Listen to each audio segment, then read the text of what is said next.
I think you should have a healthy idea of what it means to be a man, because if that's an important part of your identity, again, this is where the toxic piece comes in too. It's like, if masculinity is toxic, then it's hard to have any type of pride in being like a good father or being a good man. Welcome, everybody, to this week's episode of the Therapy4Dads Podcast. I'm really excited for this one. I get to actually have one of my old professors on from grad school.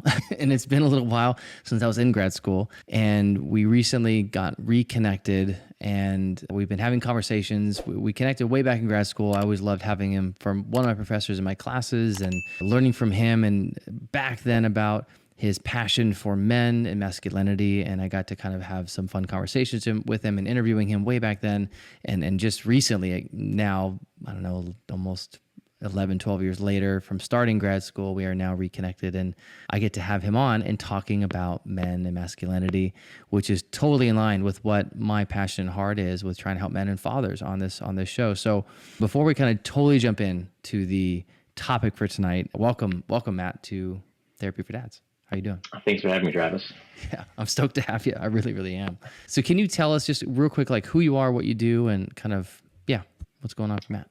Sure. My name is Matt Englar-Carlson, and I'm a professor of counseling at Cal State Fullerton, which is in Orange County, California. And I teach therapists. So I train therapists like Travis. And I've been working there for over 2 decades.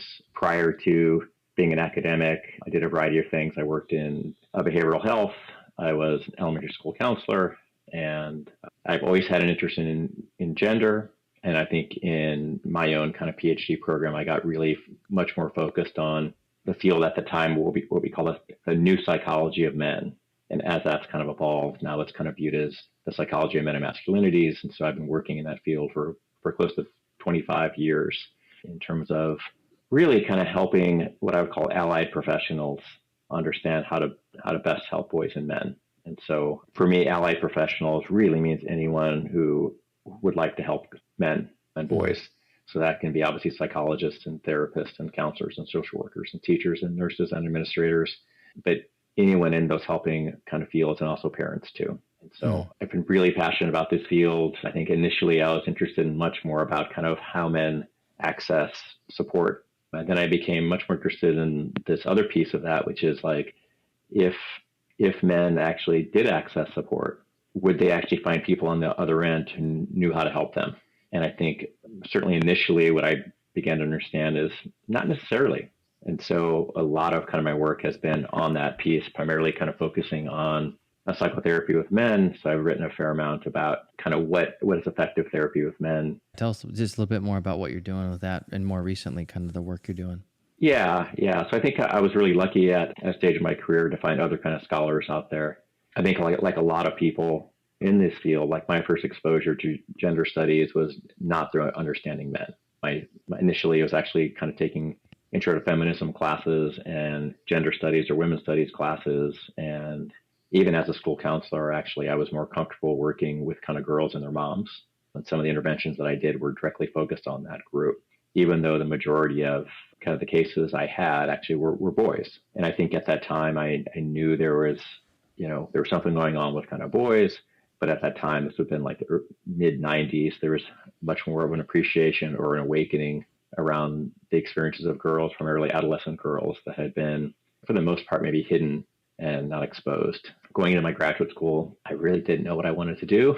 And you got to do research. And working with my advisor, one of the things that came out was at the time she kind of said, well, when you think about your area of research, what do you see in your cases? Like, what do you see in the clients that you kind of see? And at that time, what I was really aware of was that I had a lot of men on my caseload. The men in my caseload tended to stay to the end, so they weren't dropping out early. And the men that I had, the majority were coming in acute distress. And so as I began to talk more and more about their experiences, what I kind of learned was the fact is that a lot of the men who I've been seeing have been suffering for a really, really long time. They weren't seeking help. They, in many ways, were just suffering in silence. So I'd ask questions around like how long had been experiencing depression or feeling this way. And it wasn't weeks or months, it was years. So I got really interested in that. And then other thing I noticed was that I really enjoyed the work, frankly. Like, it's, in a sense, it wasn't very hard for me. Like, I could build really good connections with my clients. And so that passion really got kind of created. And so I was voracious in learning everything I could possibly learn about the field. I probably exhausted interlibrary alone at Penn State University. I read everything I could, but not just from psychology. I read anthropology, I read gender studies, I read sociology, I read family studies, I read anything I could find that I was out there, and it became just a really focus on scholarship. What does the research say that we know about men and mental health? And kind of early in my career, about 20 years ago, one of the things I began to be aware of too is I was getting a little disillusioned with kind of what I was seeing, meaning that as I would read the research and look at it, what I was aware was that the psychology of men was actually not the psychology of mental health. It was the psychology of mental illness. It was really a cataloging of all the things that were going wrong in men's lives. And as I read that research, I began to wonder, essentially, could I find myself in the research? Could I find my friends in the research? Were there actually other elements of being a man in kind of Western society that actually had virtue and strength and honor and frankly, health, right? And so my other colleagues and I began to have those conversations. And from that came this recognition of what initially was called positive masculinity. So a colleague of mine, Mark Kaselica, at the time, we kind of created that term, which at the time, I think we were aware that it was striking a chord with other kind of scholars and kind of early researchers, mainly because, again, there wasn't this notion of what healthy was. Like we could tell kind of male client what not to do, but we didn't have much of an idea of kind of telling them what they should be doing. That was actually related to their lives. And so, so over time, that has been something that has become a bigger focus. I think now I refer to it as kind of positive masculinities, to be much more inclusive and aware of the variations of masculinities that people experience. And I'm really interested in what we call healthy boyhood too.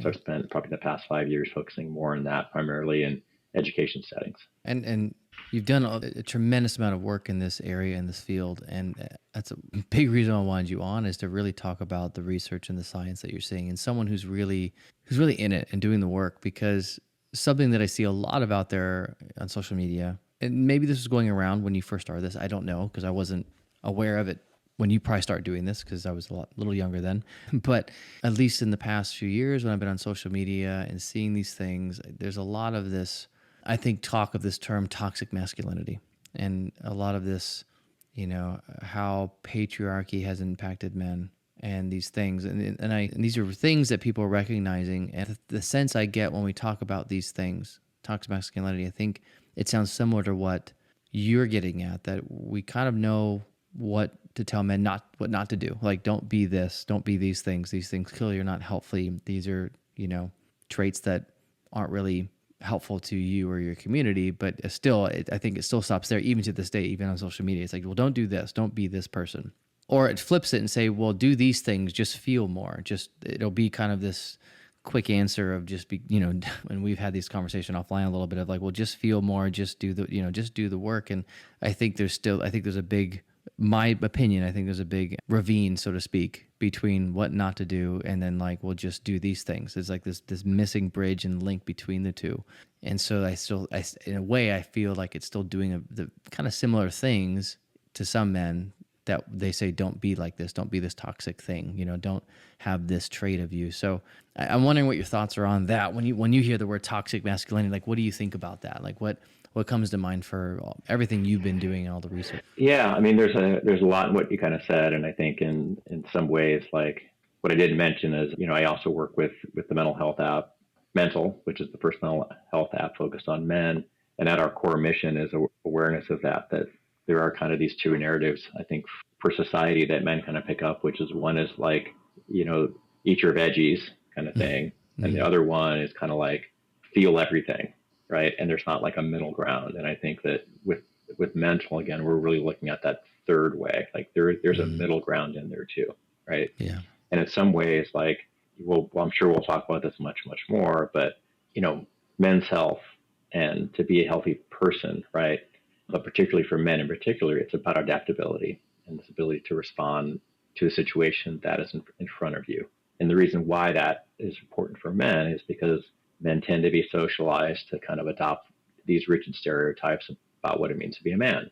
And I'm sure we'll go more into that around, but that's kind of a really critical thing, is that if we are thinking about how we actually want to help kind of men or boys kind of be healthy, like you have to engage them and not alienate them. And I'm not so sure kind of toxic masculinity language really does that, right? And I think it's also really careful to look at, like, again, what are you actually kind of saying? So I don't use the term toxic masculinity. It doesn't tend to appear in writing that I use, and actually most academics don't use it. It actually predates positive masculinity. It's a term from the late 70s. So it is there, but it's not something that I tend to use. But when I hear that, what I think what we're talking about often with toxic masculinity are our kind of interpersonal ways in which kind of men and maybe greater society, whether you're in a patriarchal society, has encouraged men to behave. And that interpersonal way leads to things like and violence and aggression and actually dominance over others as a value, right? And so, and again, when we talk about that, we certainly have extremes that we can look at that are real things. And I think it's important to call things what they are. But at the same time, it's like, again, does that engage men? And is that actually like that interpersonal kind of piece in terms of kind of whether it's between men and women or between men and other humans or between men and other men, right? Because we also know that the toxic kind of traits or toxic actions also happen actually between men, right? But what I would say is, like, when I think about men's health, or I think about kind of how we're going to help guys be healthy, the reality is a reason why men die 5 years sooner than women in the United States, right? But it's not the only reason why. And I think when I think about it that way, like, I think I've used this phrase with you before. I actually use this phrase called toxin instead of toxic. So TOXIN, toxic masculinity, which are the small things that men pick up and the small ways that men are socialized, which impacts their health behaviors, which is directly why actually we see health disparities exist in men. And these are things where I think we also ought to be giving attention as well. So I think what ends up happening is conversation about toxic masculinity become this massive rock.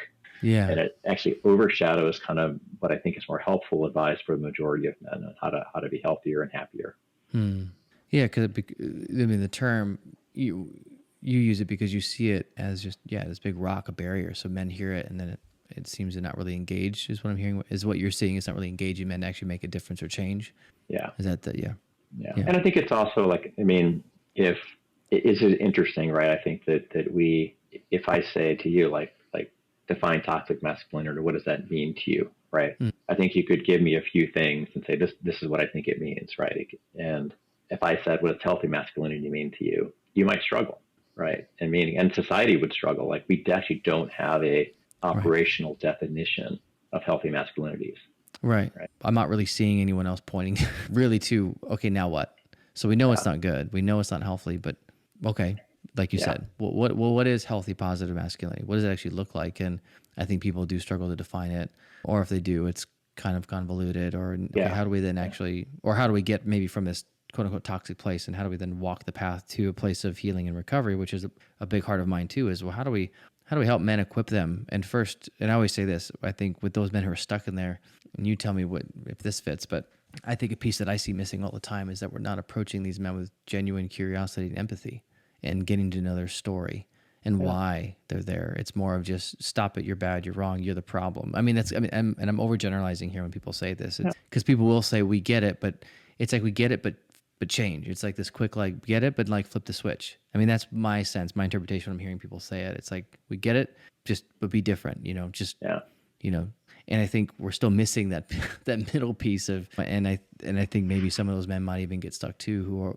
because they're just expected just to flip on a dime. And I think it's negating some of the real lived experience and the time it takes and the patience and the empathy and the curiosity and the time it takes to actually help walk alongside them in recovery.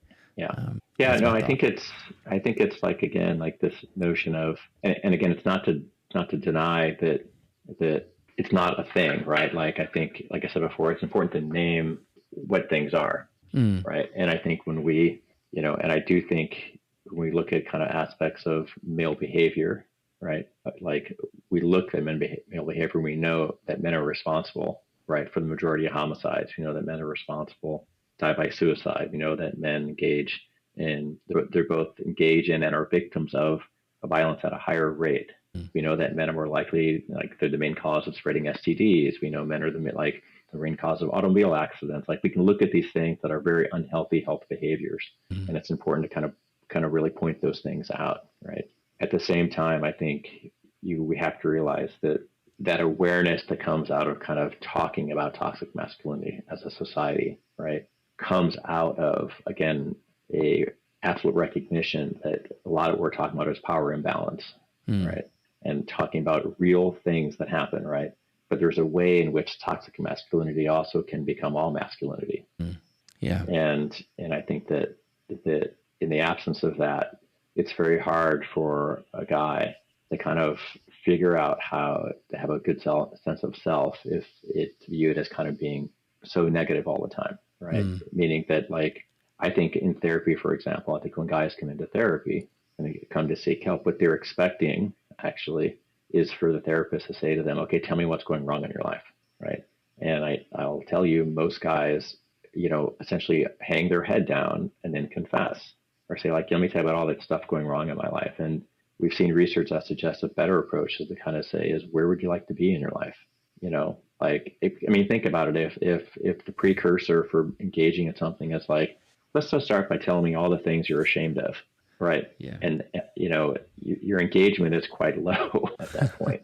Yeah. But I think that piece around it is like figuring out, like, what message are we actually sending to men, or actually young men, in terms of how do we help them navigate then a culture to a more healthy understanding of what it means to be male. I like that. And so with that said, that as term of not liking to use it because of, in one hand, naming the unhealth is important. Like you said, like naming the reality and some of the facts and the data that we're seeing, that there is, there's some truths and realities to this. And at the same time, knowing that how that term can be used and not really make a change, but just look at just the negativity of it and how I think it can maybe be blanketed as all masculinity. And in a way, it's kind of I feel like it's a slippery slope word in a way, kind of like it's too sticky. And so with that said, if we were to pivot, what do we do? Like, if we were pivot over to what the work you've been doing and have been seeing, that, okay, that this is not really that helpful a word of engagement, not really helping pave the way. And also society at large doesn't really have an answer for these men other than just pointing out, how bad have you been? That first example you gave, tell me how you failed type of a thing and what's broken. So what would you do if you're going to flip it? Like, what does Matt see as laying out and working with? One, how do we engage men more effectively? And two, well, what is actually healthy, positive masculinity? Like, how do we actually begin to identify this so we can actually have a goal, a roadmap, a place to head toward, like a destination, so we have an idea of what we're actually wanting to achieve? Yeah, it's like those are two very big questions. This could be the cliff. But I think as someone who works with people who are helpers, right? I think what I look at around that is, like, again, do you understand kind of men or males, boys, those who identify as male? Like, do you have an understanding or maybe an appreciation of their experience, right? And are you able to kind of adapt your service delivery in a way that is going to, in a way, accommodate kind of where they are? Actually, can you meet them where they are, as opposed to bringing them over to where we are? Like, I train therapists. I live in the world of emotions, right? And I think emotions are great, right? But I also know that is not the majority of people, right? And that expressing emotions, can be viewed as shameful, or it can be viewed as kind of a very scary thing for many people. Yeah. So if we're just selling therapy as a place where you're going to share emotions, a lot of guys will kind of say, again, this notion here, that this recognition that, guys do have emotions, and actually guys share emotions in lots of ways, right? It just may not be the preferred way that the helping professions tend to ask for, right? So can you speak more a little bit about that? Like, give an example. Sure. I think in some ways helping professions privilege this notion of sharing emotions in the moment. So it's actually feeling them in the moment. So if you're working with me, it's me actually like seeing my tears like coming out of my eyes, or seeing those things kind of in the performative kind of way. But the reality is that I can express emotions too in a lot of different ways. I can express emotion in my body, right? So I can have like a somatic experience happening within my body in which I'm feeling things within. I can express kind of my emotions through movement. I can express my emotions through writing, right? I can write things down, express it too. And so this notion of kind of how we express, right, is important when we think about guys, because I think that a lot of men, you know, and again, I think boys and male adolescents too, like, you know, our society doesn't necessarily teach them or show them in a way that expressing emotions is helpful, right? And I think and so we wonder kind of why is it that adult men, for example, don't want to express certain tender emotions. Sometimes it's because they don't see the point. You know, they've been raised in a way, because what we do know about emotionality is that expressing emotions are really helpful when they're validated back. Right. So I know validated back is a very therapist kind of term, but this is important for parents, like really important for parents to understand, is that when your child expresses an emotion, like what you need to do in that moment is essentially mirror it back, right? You know, and say you're feeling this, you know, you're feeling sad because this kind of happened, you know, or, you know, if what's called for with a child is a hug, it's a real hug that has tenderness with it, right? What's not called for is when someone feels something and they're told don't feel that way, right, or you shouldn't feel that way, and a lot of the messages that boys learn is essentially being tough, or kind of, you know, I remember as a kid feeling feelings and being told to walk it off, right? Like, you know, be tough and walk it off is not validation. Right. You know, and for young, you know, again, if what you've learned is that when I express emotions and they're not validated back to me, what I learn essentially is that I shouldn't be expressing these. And I learned to feel shame for expressing my emotions. Yeah. And I think that the reality is that a lot of guys don't understand. Like, again, it's, you know, it's really clear here too, is that, you know, boys and adolescents and adult men have the same capacity to express emotions, and girls and adolescent girls and women, right? So it's not a capacity, it's not a biological difference that men can't express their emotions, right? But emotions are viewed as a contextual piece in which there's a context in which they occur. And so, again, a lot of men, when it comes to emotionality, if they think, if I go to therapy and have to express my emotions, well, why would I want to do that? Right. I just feel worse. Yeah, I just feel worse. And that's often what is told to them, maybe with someone who maybe isn't as sensitive to the journey of understanding that. It's like, well, we just need to feel and trying to pull it. So that could be, and what I'm positing and some stuff I'm looking into my own personal research and doing things is seeing, I think a lot of men are stuck in a kind of sort of fight or flight or dorsal vagal shutdown state when they get asked about emotions. They just go into survival mode by getting aggressive or defensive or shutting down, because that's what they did what they had to do when they had to walk it off. I had to numb that. I had to disassociate. I had to numb. I had to become angry or aggressive or fight back, right? I mean, so they learned these ways of coping. And so when they're asked to feel emotions, I think their nervous system just kicks on of like, that's a threat. Why would I do that? That's a waste of time. It's useless. Nothing good happens. Let me avoid this. And so we can keep pushing them to share emotions. And they're just going to keep doing this because why would I go there? I've already done that. I've been there, done that numerous times, and it doesn't work out for me. And so what are some things you found helpful with engaging men in therapy? Because if we're just talking, you know, as clinicians, or even, you know, men listening to this podcast, if you've been to therapy and you're not ready in that place, you know, you probably felt that too. So how can we as clinicians, or what's some ways they can look, like how can we reach them more effectively if they're not in the space yet to just feel? And you kind of laid out some other ways that men are expressing it through movement, writing. What are some things that you found successful, like practically speaking? And let me just also make a caveat here, is that again, and there are many men who have no problem feeling whatsoever and have no problem expressing their emotions, and it's great. And, you know, but I think in general as society, right, tends to be an element around restricted emotionality for men. So again, and I think it's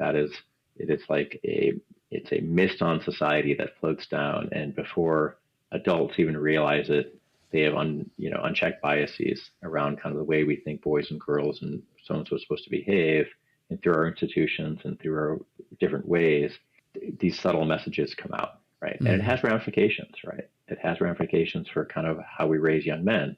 So, but to your other point in terms of how we engage, I think one thing to be aware of is that, you know, I think one thing you're thinking about when you work with men in a clinical setting is you're trying to get them to come back. So one of the goals of of your first session is get them to session 2. Like seriously, like, and in doing so, that means is you may have to work a little harder to hook them in. So it's not uncommon that the therapist might self-disclose a bit more in that first session to engage. And again, how you self-disclose is more about normalizing kind of what is happening there. But there's a bit of a personality kind of component, like in which you might do a bit more chit chat as a way to kind of loosen some of that initial anxiety. I think, good therapy tends to be about making a good relationship and being very clear about the tasks and the goals as well.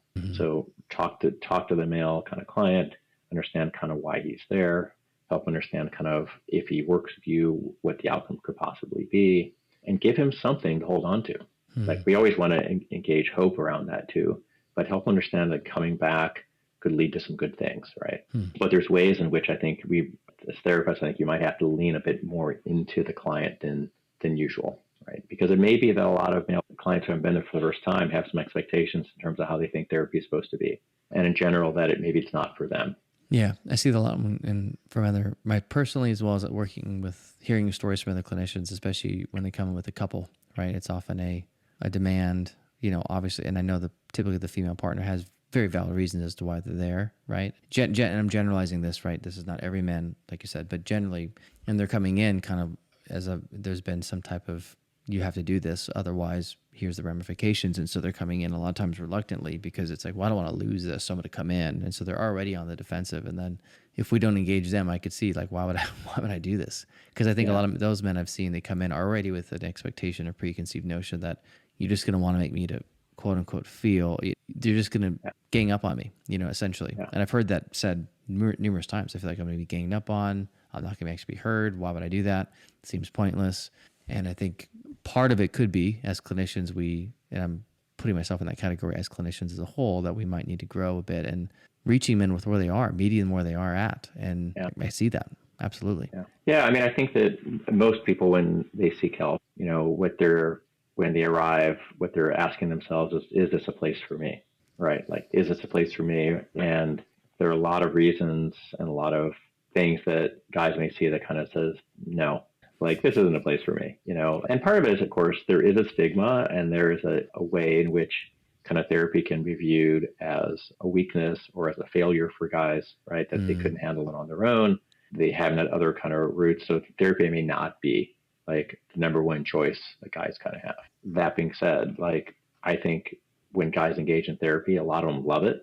And once they get hooked, some guys will never leave, and there's something about that I think that if you engage in a way and they feel like they're going to be seen, right, maybe for who they are and not judged for who they are, then maybe they're more willing to engage. And so one of the things I think we've talked about before is like, engaging in story, engaging in narrative, understanding kind of because I think guys have a lot of stories that don't get told. They edit themselves a lot, and they particularly edit the kind of tender stories around that because society doesn't encourage those stories to be told. Yeah. Or they're not even asked. Like you said, they're not even encouraged, just not even asked. And we have a mutual friend that just told me this, and he said, he recently had a baby, and, he said in their postpartum check, just in this reality, and I have other friends that have had babies recently, they're not even asked how they're doing in the postpartum checkup. It's just not even on the grid or framework. And what we know is, 1 out of 10 men experience postpartum depression. But it's clearly in the the data and the research that we're seeing. We actually have a few mutual friends that know this, that are doing research on this in this field. And I have friends that I'm like, did you get asked? So we now ask each other, were you asked? No, I wasn't. It's just, so there's almost like an absence. It's like, I think it's farther back than encouragement. It's just not even, it's non-existent. Whether you almost lost your wife in an emergency birth, almost lost your kid, or, or your baby's in the NICU, or they're not asked how they're doing. Now, every now and then, I'm saying most of the time they're not, but every now and then there's probably someone who's got their head on, understands, and it's like, I need to check on dad. But that is definitely not the norm to this day. And those stigmas, to this day, I work with men coming in my office, those things are still very much present for them. What we want to do is get them help way earlier, way before that point. But now they're coming in because of all those stigmas and barriers, and not encouraged to share these stories, or not even close to being asked or shamed for doing it, that they come in usually in these big crisis moments. And that's hard. It's harder.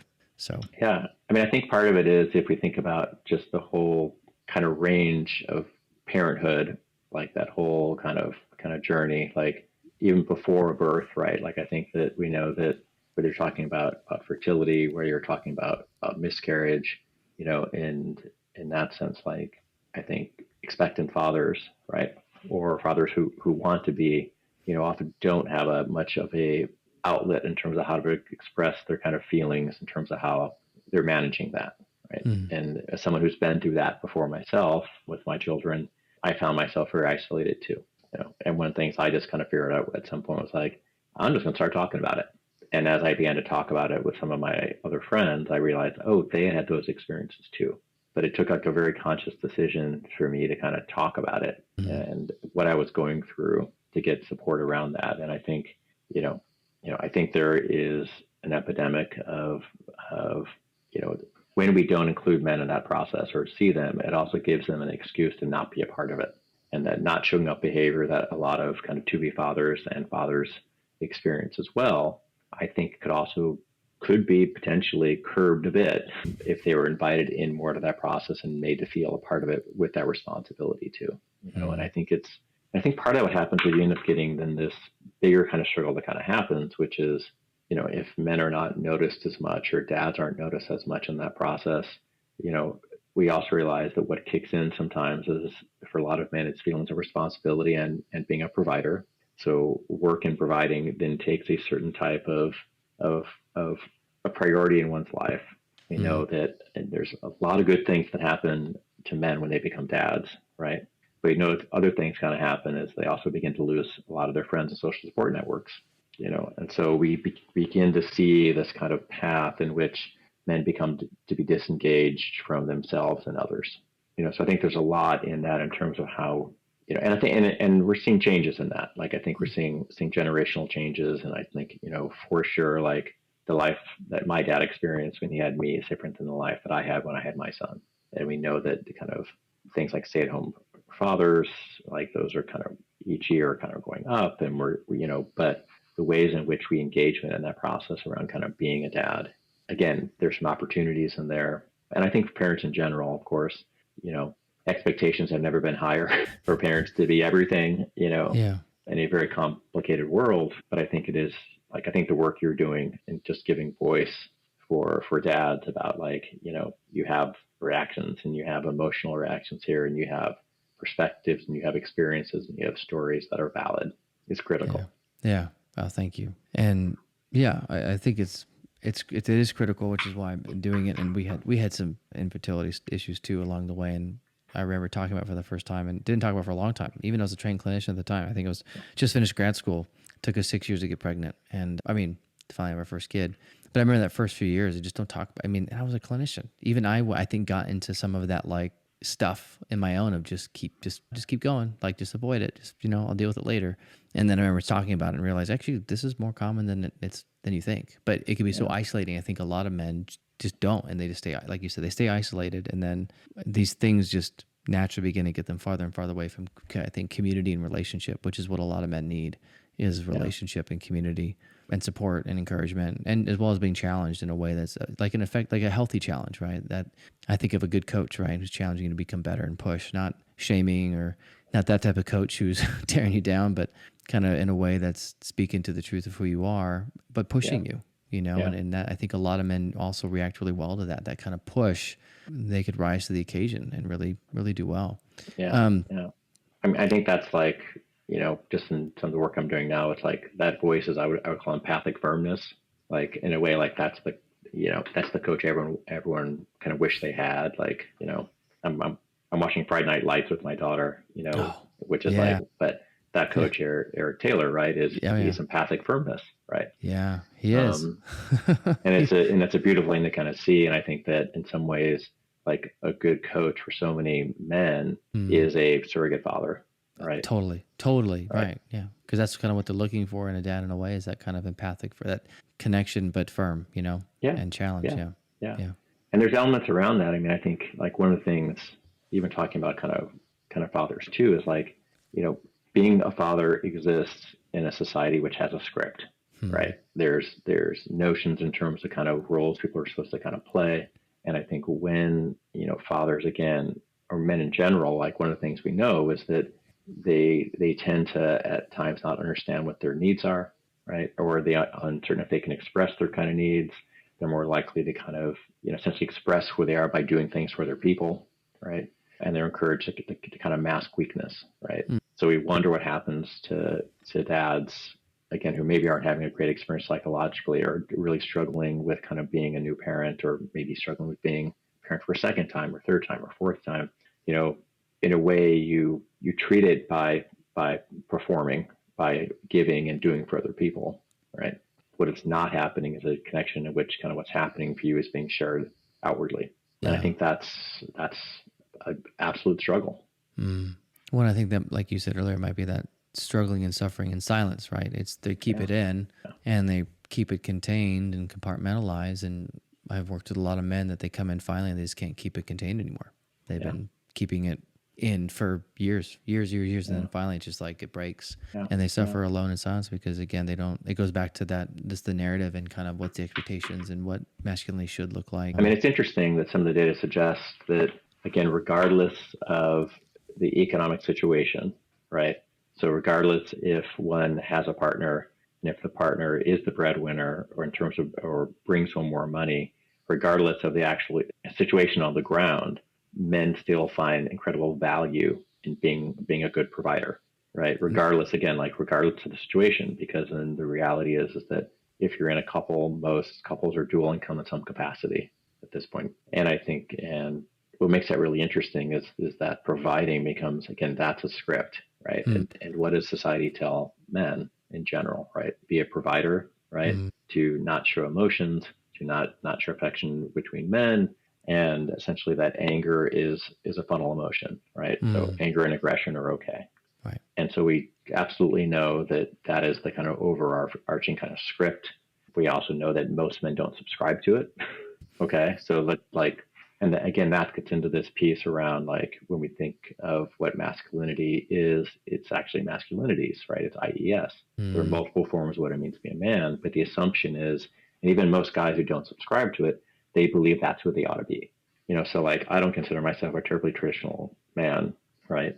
But I do feel certain twinges when I feel like I violated a code in terms of how men are supposed to be, even though I know it's not me. Right. Because that's kind of like this thing that's kind of in the background due to society. What you've been taught is like, here's the code and this is what you must follow. And even though you follow, maybe that it's a little broader, but then as soon as you cross one of those lines, like, oh, it's an automatic, like, knee-jerk. Exactly. And so I know we asked this question a while ago, but this notion of kind of what does it mean to be healthy? Like, what we really know is that healthy is adaptability.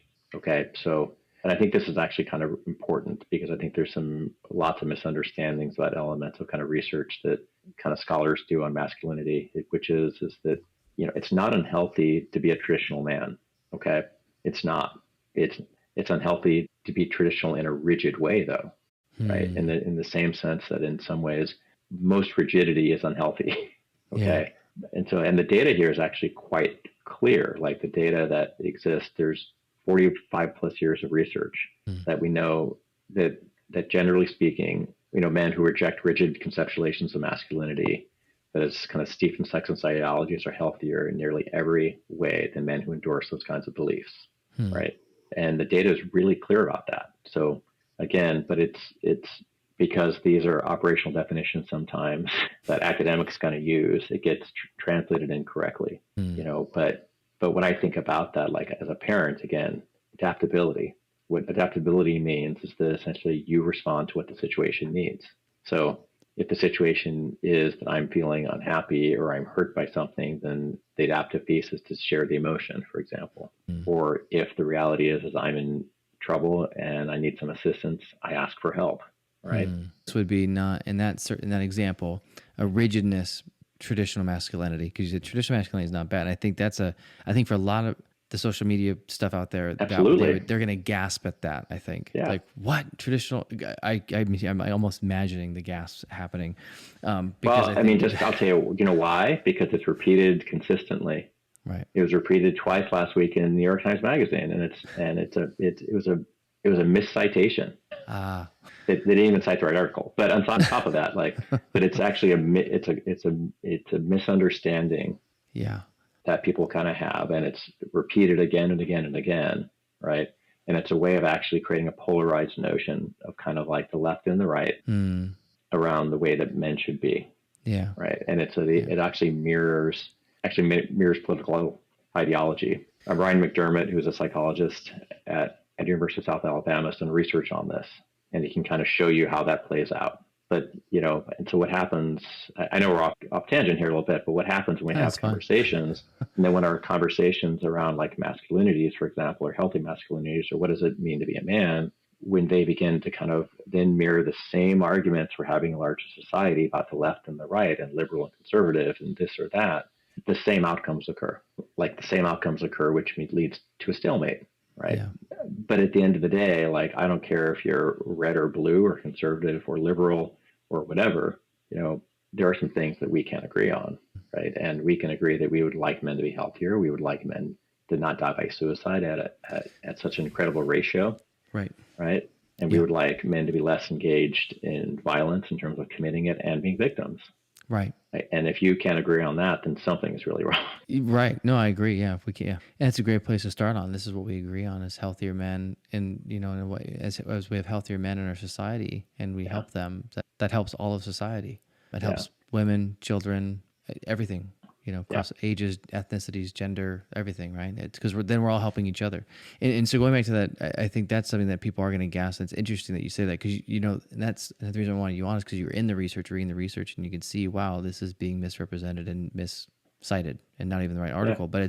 But you're seeing repeated in big magazines and articles of saying these things. And that's, I think, something that's hard, because the average reader seeing these things, they see it, right? They see the headline, they see these things. And so it becomes just part of, language used and how we make these claims. But I think that word you said makes a lot of sense, adaptability, and that traditional masculinity is good as long as it's adaptable and not rigid, because rigid in that first, the examples you gave, if what does the situation call for it? If it calls for expressing emotion, well, rigid masculinity would be this, like that, what we think of. No, we're going to shut that down and shame it, or don't cry, that thing. I said, well, I'm not going to feel it. Or if it calls for a hug, right? And like, well, you're not getting a hug, right? If I'm that rigidness. Yeah. But if I'm adaptable, saying, well, actually, what does this really need? Oh, it needs emotional expression, needs a hug, needs validation, needs something else. Yeah. It even comes down to just things like when we think about help seeking, for example, right? Help seeking isn't just going to see a therapist, right? Right. It can be it can start with something as simple as just asking for freaking directions at the gas station, right?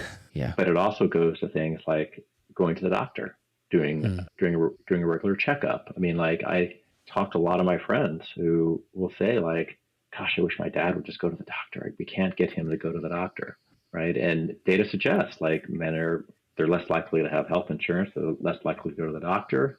I know in my class, like, part of the class, I read like this big list of kind of things that are health behaviors, right? And when it comes to kind of help seeking, it's things like that. It's like help seeking is going for checkups and going for exams and actually treating yourself when you're sick, right? Yeah. And that rigidity, again, is to not ask for help. Right. And that would fall into the unhealthy kind of the socialization pieces of why men look like this, right? Don't ask for help, don't have emotions, right? That's the thing that we're taught. And so not asking for help, again, because that's showing weakness, showing that you're vulnerable, showing that you're not strong, showing that you're not all these things. That's that thing that you feel, that like gut check of like, oh, wait, did I do that? Because it's in me too sometimes, because I had that socialization piece too on the sports field growing up with kids in my class. Now I had also some good representations of men not doing that to me, who were very empathetic and caring and patient and all these things. But that other stuff was very much true. And I remember asking myself, did I say this? Should I say this? Am I going to get made fun of? Because I remember growing up, it's like, is it safe to say this here? No, because I said it last time. And those kids, so you learn to adapt. Well, you learn to become rigid, because that's how you survive in a way. Yeah, I think it forces you to become this to survive. Yeah. The notion here is that, like, and this is not my terminology, it's other people, but essentially gender can become a straitjacket for men, right? Essentially gender becomes a straitjacket because you engage in what's called gender role conflict, which is, so gender role conflict is by James O'Neill, University of of Connecticut. It's the most researched concept in psychology of meta-masculinities. At this point, probably 300 plus studies. Wow. And what general conflict essentially says is that men learn at a young age that when they violate gender role expectations, there's a cost, right? So men learn to overconform, right? Overconform to not cross those lines, right? But the reality, of course, is that you can't, right? So if what I've learned is that you don't show emotions or tender emotions, right? So again, and I always try to clarify that because anger is an emotion, right? And a lot of guys have no problem expressing anger. So sure, because it's not tender. It's just masking emotion. Something else. But if I learn I'm not allowed to cry, for example, and when I cry, I'm teased or shamed or whatever. So I'm never going to cry. That's what I say. Well, guess what? You're human. Human beings cry because when the situation arrives, right. You engage in what's called gender role conflict, right, in which you don't line up with the expectation. And the data is really clear that men who are high in gender role conflict, right, do experience the things such as kind of depression, anxiety, and addiction, and across the board, like all the dark side masculinity stuff. And that being said, that's what I learned 20 some years ago. I learned all about that stuff, and which also led me to want to learn about more healthy things. But you also have to understand kind of that piece too. You have to understand kind of why are men drawn to overconforming, and why does gender use like a straitjacket in that way? Yeah, it's a good image, and I think it's a good image. It makes sense. You think about it. Yeah, I would say a lot of men, if I said that I'm thinking of, they'd probably say yes. Yeah, feels like that in a way, or it's like a death trap, right? I've heard other things said by them, and dare not do that. You're just then asking for excommunication or punishment or something to the effect, or more suffering, more pain. Why would I want that? That doesn't sound fine to me. Yeah, it's hard. It's hard because I think we're still seeing it. We're still seeing this stuff passed around. I mean, I didn't realize that. I wasn't looking at the New York Times, but it's interesting that, wow, these things are being tossed around to this day. And so I think we're still seeing all the conflicting message in society that I think you see a lot of people, men that have influence saying, hey, get therapy, it's okay. And I think that's huge, I would say. Men of influence and power, Yeah, I mean, I think it's, again, even why it's in the news is because gender is very political, right? And masculinity is very political. And we're in campaign season, and essentially kind of showing one's toughness and showing, again, for the majority of candidates who are male, right, what they're going to show is kind of a more stoic, very traditional type of masculinity, right? And some have even written books on it that have actually very little to do with science, but they present a blueprint. This is how men should be. The reality is that anytime you create a blueprint, and the blueprint is, essentially, let me tell you how men are supposed to be, it's going to be wrong because men aren't supposed to be anything. What men are supposed to be is human. And it doesn't mean, I don't mean that you shouldn't be proud of being a man, because I think there's something very beautiful about having kind of male pride in a way that is inclusive and not transgressive. And I think you should have a healthy idea of what it means to be a man, because if that's an important part of your identity, again, this is where the toxic piece comes in too. It's like, if masculinity is toxic, then it's hard to have any type of pride in being like a good father or being a good man, or, and I think it sends a wrong message, right? Because it's not the message that I think that a lot of men experience, because for a lot of men, being a guy is important, right? And a lot of the men I know, being a guy isn't about getting over on other people. It's about being a good person. It's about being values driven. It's about having purpose in one's life, right? And I think even when I think about the work that we're doing at Mental, we're really trying to think about that. That's part of the third way too. The middle way is to understand kind of values and purpose and live with them, right? Live with honor and integrity, and know who you are.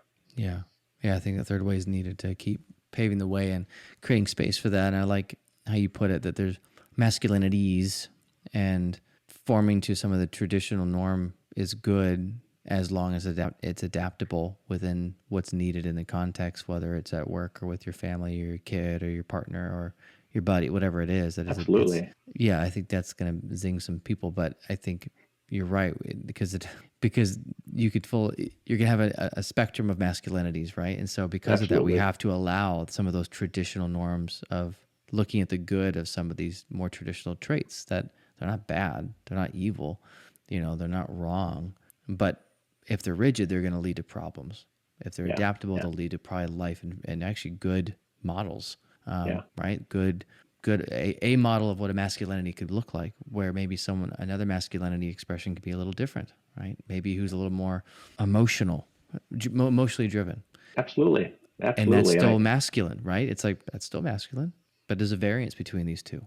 Yeah. I mean, I think that there are different examples out there, but, Terry Crews, for example, like Terry Crews is great, and people would consider him probably to be pretty masculine, whatever that means, right? Mm-hmm. He's also pretty emotional, also pretty big, and he's pretty tough. He has a lot of muscles, but he's also he's a great example of an adaptive person, right? He is who he is. Yes, he is. He is who he is. He is who he is. And I think there's something about what I mean by that is part of the pillar of actually kind of masculinity, like what is positive masculinity. And this is some work that I've done, but particularly my colleagues in Australia at Brighton Grammar have done, is recognizing that positive masculinity is being connected, right? So that's just a given.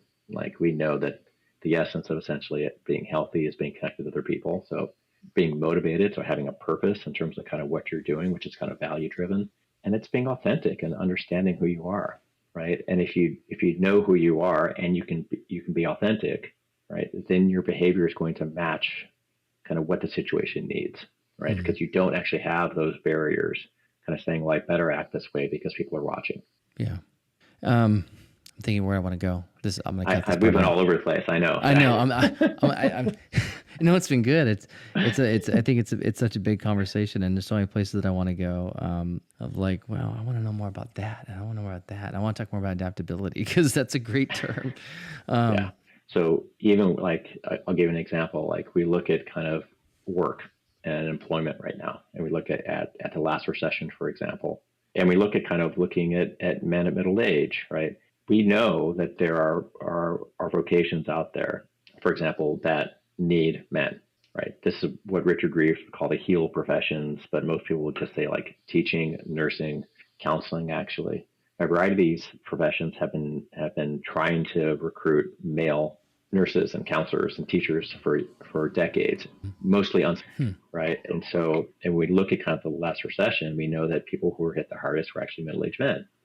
But it wasn't because there weren't jobs out there for them. Part of it was this inability to adapt to jobs that were maybe outside one's purview as being appropriate, right? And so adaptability is this trait of kind of recognizing that you can be flexible, right? And so even with parents, I think sometimes the question I would say is it's not always like what are you feeling, but what are you experiencing right now, right? So you see your child and something's happening, and as a counselor, I would want to say oh, how are you feeling, right? But I might just say, hey, what are you experiencing right now? What are you aware of, right? Because it's a recognition of kind of this is what you're aware of, and then what does the situation require? Yeah, it's broadening it, expanding the view a bit from just an emotion to the experience, right? Because the experience could be emotion, it could be bodily, it could be a bodily experience, it could be a mental experience, it could be all the above that they're aware of. Yeah. It's allowing space. It sounds like for these different ways of experiencing. I can't think of a word, but it allows space. Yeah. I mean, some of it's about options, right? But it's this notion about having this flexibility to kind of to do what a situation requires, right? So the parallel would be, of course, it's a metaphor that's used often, right? Is this notion that if all you have is hammer, all your problems are nails, right? And the reality is there's lots of other tools out there, but if all you have is a hammer, then everything gets smashed, regardless if it requires that. And sometimes nuance is needed, or screwdriver is needed, or standing is needed, right? Yeah. So we just want to work on some aspects of flexibility, right? And so rigid thinking has a bit to do with kind of expectations in terms of who you think you're supposed to be, how you're supposed to be that way, and as parents, part of it is just, I think recognizing that again, if you're a parent of a boy or an adolescent, is recognize that your children understand this. They feel that pressure around them and what society is kind of saying in terms of how they're supposed to be. And one thing to be aware of is that as parents, there's something about being an intentional parent, right? And what I've said to other groups before is whether you like it or not, society is going to have its say, right? So if society is going to have its say, you might as well have yours too. right? Because society is going to is going to shape your child into a certain type of way unless you offer a counter narrative, right? Or a counter experience. Society is honestly better equipped. I mean, social media is way more supercharged than either of us, right? The algorithms to kind of shape behavior is stronger than most things out there. It's hard to compete with, right? Yeah. And if you don't have a counter narrative to offer to your son, and a nice thing about the counter narrative that parents offer is usually it can come from a safe place, and I think that's part of that counter narrative. It's about adaptability. You don't have to be this way, right? Right. And I think it's going to come for some of the men that we work with or that I see is helping them heal a bit so they can provide that counter narrative to their kids. Because if they're still stuck in their rigid view of masculinity, and maybe that's a better, I've used the word unhealthy, or I've said immature masculinity. I've said it, but because I also don't like the word toxic, but so I've used unhealthy, immature type of a way. But I like the idea of rigid masculinity. I think it's a good use of which makes sense, because if he's still stuck there, this dad I'm working with, then it's going to be hard for him, I think, to really help his son or his daughter, really any of his kids, how to have a good, healthy kind of balance of their masculinities or femininities. I guess it would translate to femininities too, I would assume, with that word masculinities. And so helping him heal from some of his trauma and wounding around it, and providing safe space so he can, and getting to know him and his story as to why he's defended himself for this long, which in turn, as he heals, he'll be able to give that healed version to his kids, for the next generation. I mean, that's really my heart, is to help. If I could help those dads help their kids, and then it's the trickle down effect, the generational stuff. If we could help one home, we could help 5 homes, 10 homes, 20, 100 homes. Man, think of all the kids that you're impacting, and then 20, 30, 40 years from now, it's different. I mean, think about it with parents, but fathers in particular. It's like you either parent the way you were parented, or you parent in opposition to the way you were parented, right? But regardless, most parents don't get a lot of actual training. No, they don't. Right. They don't. So, you may say things like, I don't want to be like my dad. Or I want to be just like my dad. Mm-hmm. Right. But even regardless of those two, without some type of training or some type of intervention, you're probably going to be more like your dad, and essentially that's a blueprint that you kind of have. Right. Mm-hmm. And I think what you do, what others do in the work is like, provide some guidance, right, in terms of how you can actually enact kind of the type of parent you want to be, right, and how to learn kind of to do things a bit differently. But you're right, it's hard to teach your child skills that you don't have yourself. Yeah, because you're going to do what you know. That's just how we work. We're gonna, especially if we're stressed out or tired, we got to get somewhere. You're gonna fall back on your skill set, whatever that skill set might be. Yeah. I mean, a great example is actually like emotional regulation, right? Like, how do you teach emotional regulation when you can't do it yourself? Well, you'll teach something, probably yelling or frustration or anger or shutting down or numbing. And so you are teaching something, but then you go to, what am I teaching and modeling here? Well, I'm modeling, this is what you do with emotion, is you regulate by yelling, screaming, hitting something, throwing something, walking away, numbing, whatever. So we're always teaching. So and I think too, some of these guys get stuck in shame because they realize, I'm doing what my dad did. For some, I'm doing what my dad did, and that can make them spiral. It's like, no, I'm doing the very thing I thought I would never do, and now I'm doing the thing that I'm doing. And then, there's so much stuff I want to talk about, but I'm aware of the time, and I'm sure this is a long episode. I'm going to have you on again. Well, I'm just saying this because, you're going to be, and I'm going to put that out there because we need more research, and I would love to dive more deeply into the research, and I think understanding and getting good information out there to help men and being adaptable. And so with that said, with really this whole conversation of talking about kind of your work, your expertise, your heart, your passion, talking about positive masculinity or masculinities, and really this, I think, really important concept of adaptability, which I feel like talk about for 10 more hours, and this idea of this middle ground and everything we kind of talked about tonight. If you were to kind of wrap it up and kind of give an encouragement to both men as well as maybe their partners, women, the moms in their life, what would we say to kind of help further maybe some of the healing? What can we do about that? Yeah, I mean, I think it's like we covered like a lot of ground tonight, and I think the reality is that unless you're listening to podcasts like this all the time, or unless you're a gender studies major, or unless you've been in a men's group, probably, right? Most guys have not sat around and talked about what it means to be a man. It's not a common conversation that happens in school. It's not one that happens in the locker rooms. men figure out what it means to be a man by having it done to them or by acting it out, right? And so there often is a lot of confusion about this topic, right? So like I can critique things I see or articles I read or whatnot, but I also realize that it's a really complicated subject. And even when I get interviewed, like I refuse to give someone like a line, right? Or give them 2 minutes, because I realize if you really want to talk about kind of masculinities or talk about men and mental health, it's got to be a bigger conversation because you have to understand context, right? And so it is a learning process for everyone, right? Because I think here's the thing: part of kind of oppression, right, and part of kind of this notion of kind of patriarchy, right, and in some ways male oppression, right, and male privilege is essentially this way in which it makes people not look at it. Like, so there's power in essentially not critiquing men. So one reason why like toxic masculinity, right, takes off and has such a strong voice is because it has to yell really loud to get through the fog, right? And so, like, again, that's privilege for men to not essentially have masculinity or have themselves look at it, or not even have guys think about what it means to be a man, right? But the reality is that any type of oppression, right, also, like, there's a duality to it, right? It's both inter and intra. So the same things that give men power are the same things that actually kill them, right? So the same things that give men power, such as aggression, anger, and violence, right, and to not ask for help and to be independent and things like this, are the exact same things that lead to health behaviors that lead to men dying early. Yeah. Okay. So the takeaway that I think, which I'm actually getting to now. No, it's good. But, I think the context is so key. It is such a big topic. There's a lot we have to talk about, and so much we still haven't yet, because it really requires a lot. You're right. It requires a lot. And I think even like when you were in my classes too, it's like I tend to talk really broad first. And I think if you understand the broader piece, then the micro stuff makes a lot more sense.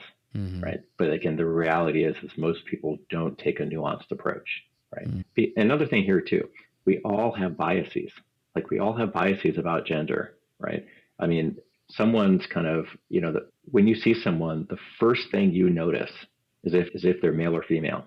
That's the first thing you see when you see someone, and now it may be, are they male, are they female, are they non-binary? But non-binary is not coming up fast for most people. It's actually male or female, and then everything else loads on top of that. Then you see height and weight and age and sex and race and ethnicity and all kinds of things. But gender is an organizing principle in society, right? And it is embedded, and in some ways our ideas are rigid, so we have to actively combat them. But here's the thing that's really interesting. There's been 50 plus years of research on gender and on masculinities, right? What we know from all these different kind of scales that are out there, right, is that most men are in the middle. Most men on measures of masculinity are not rigid or are not extremes, right? They are in the middle, right? Imagine like a normal curve, right? Most guys are in the middle, okay? However, the research also suggests that most guys think they're not as masculine as they ought to be, right? And most guys, when they see other men, think they're the least masculine guy in the room. So you wonder why, when guys get together, they do stupid things, right? It's because they don't realize they're probably mostly in the middle. They're all assessing the other people around them and thinking, I'm not enough, so I have to perform my masculinity to prove that I'm okay. I see this in men's groups all the time. Initial men's therapy groups, it takes 3, 4, or 5 weeks before the guys finally figure out they're all kind of in the middle. And then the performing for each other stops, and they start being real. And the reason why I think this is a nice take-home message is that it helps us not see every guy as an extreme. Right.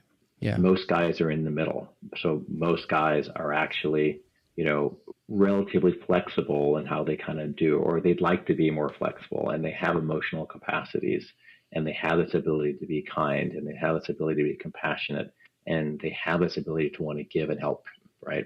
Not everyone is a menace, right? Or trying to get over on someone kind of else. And so I think it helps us kind of see the humanity in men a lot more, and I think when we do that, it also helps reinforce this notion that we expect guys to be, right, if we understand guys are in the middle and we begin to see guys that way, we don't accept the edge on the edge of that kind of very rigid, traditional kind of way of being. Yeah. So I think that's a helpful kind of piece to kind of like just think, I've never thought about it that way. Yeah.